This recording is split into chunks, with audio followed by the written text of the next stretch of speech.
how to take a problematic assignment and export it into a Google quiz. So the first thing you're going to want to do is go into your G Suite Marketplace. So if you click your cube, you can go into more from G Suite Marketplace, and you're going to search for the problematic import, and you're just going to install that. Mine's already installed, but you'll just click install and follow the instructions on that. Once you do that, you're going to go into problematic, and you're going to choose an assignment that you want. I'm going to do converting exponents to radicals, and you're going to go down to export.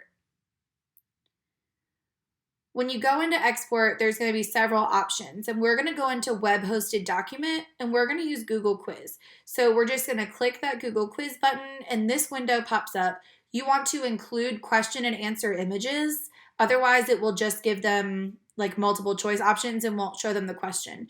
So you can click this right here to copy that code. Excuse me.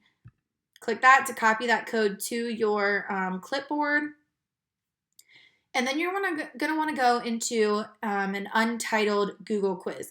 So in your untitled Google quiz, once you've installed that problematic import, this little puzzle piece looking thing is going to show up here in your options. So you're going to click on that, problematic import, and then you're going to click add questions to a blank quiz. And once you've clicked that, a box is going to come up, and you just copy and paste that code right into there and click OK. Once you do that, it's going to start importing the questions. It imports it as an image and then as a multiple choice question. And it will do that for all of the questions. If you click Untitled Form, it will change the title to the title of your assignment.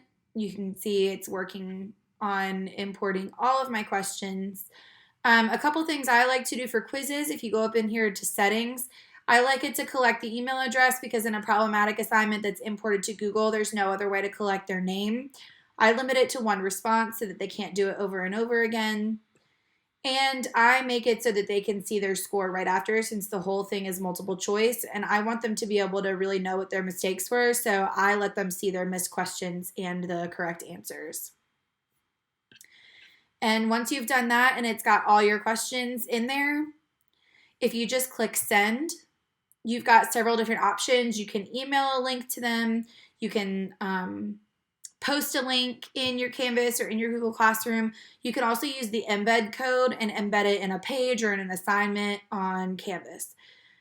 So really easy way to get a problematic assignment embedded into Canvas so that the kids don't actually have to go into something other than your Google Classroom or your Canvas.